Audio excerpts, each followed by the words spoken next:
in a real gravitational field, of course, like in the Earth, where you have different strengths depending on the height. So the top floor of the building obviously has slightly less gravitational acceleration than the bottom floor, and different wings of the building have a slightly different direction towards the center of the Earth. If you take two particles and you let them go, then they both fall straight down, but they're aiming towards the center of the Earth.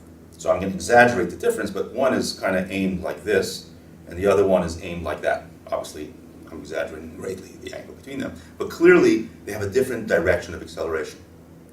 Also, if I hold one above the other and I let them go, this one being closer to the Earth than this one will have a greater acceleration. So this one accelerates down more than this one does. So between the two, there will be a relative acceleration. This one is accelerating more than this one. Now, the word for these accelerations, these are relative accelerations, we call them tidal acceleration. If you see particles accelerating relative to each other, I mean, it's clearly obvious that they are not inertial. Now, you can say one of them is inertial, the other one is accelerated, but they're two identical particles in the identical situation. There's no way to distinguish one from the other, and you can't say that one is accelerating the other. Obviously, if one is accelerated, it's because of gravity, and then so is the other. So this relative acceleration is a clear giveaway to the non-inertiality of these particles. So again, there we are. Finished, model is over. Right? Can anybody suggest a way around that? We can maybe come up with a way around this and say that in the same way that gravitational accelerations disappeared in free fall, right? If you're free falling alongside something else that is in free fall, there's no gravitational acceleration, they move inertially. Maybe this also disappears in free fall.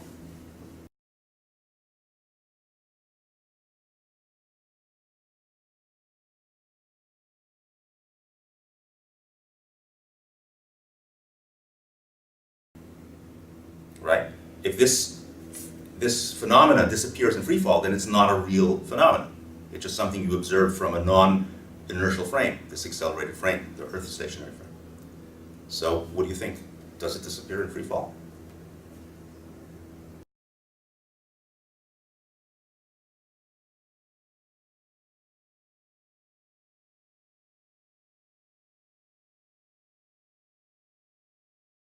So if you think about it, you'll see, and if you're falling alongside them, then the average, so to speak, is wiped out. The average acceleration between the two, if you're in the middle, will be wiped out. What you will experience, you will see this one accelerating away from you with the difference, and accelerating away from you in this direction with the difference. The amount that this is more than you, that's the amount that it will accelerate downwards. And the amount that this is less than you, lesser acceleration, you will see it accelerating upwards, right?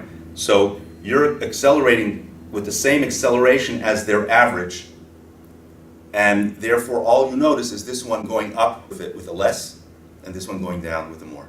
Okay, as you're falling, you see this kind of motion. So what you see is that. And what you see when these two particles are accelerating this way and you're going straight down, what you see is this one and this one, both of them accelerating towards you. Okay? Because they're accelerating like this, right? But the downwards acceleration is canceled out by your free falling alongside them. All you see is this component. Now the question is this component a relative speed or an acceleration? You can see, and you can do the math, that if you're accelerated along this direction, you're going to accelerate in this direction and that direction. So you can have a relative acceleration between the two. So what you notice is, if you put a bunch of particles, these will separate, and these will converge. All right?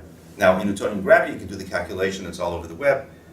You can see that if you took a sphere of particles, separate particles that are just put together in the shape of a sphere, they're not glued together, as it falls, it will turn into more like an oval, like a football, like an ellipsoid. And it turns out that the volume remains the same. That's a beautiful result, and it has to do with the fact that its divergence, div A is equal to rho. Now we try to get around this objection to the model by saying that maybe in free fall the phenomena disappears, and we can see no, the phenomena does not disappear in free fall. There is incontrovertibly a relative acceleration between the particles this way and that way, even in free fall.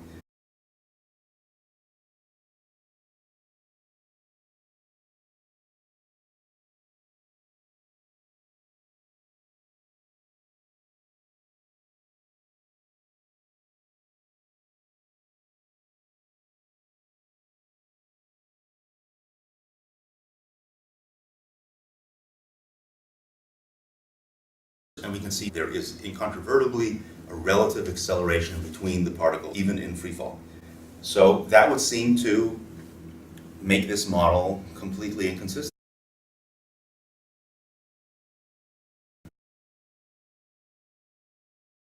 And all these are identical systems and identical states and so on. There's not that one of them happens to be accelerating the other. There's a relative acceleration between them. So obviously they're all accelerated and they're not inertial. And so, again, there goes the model.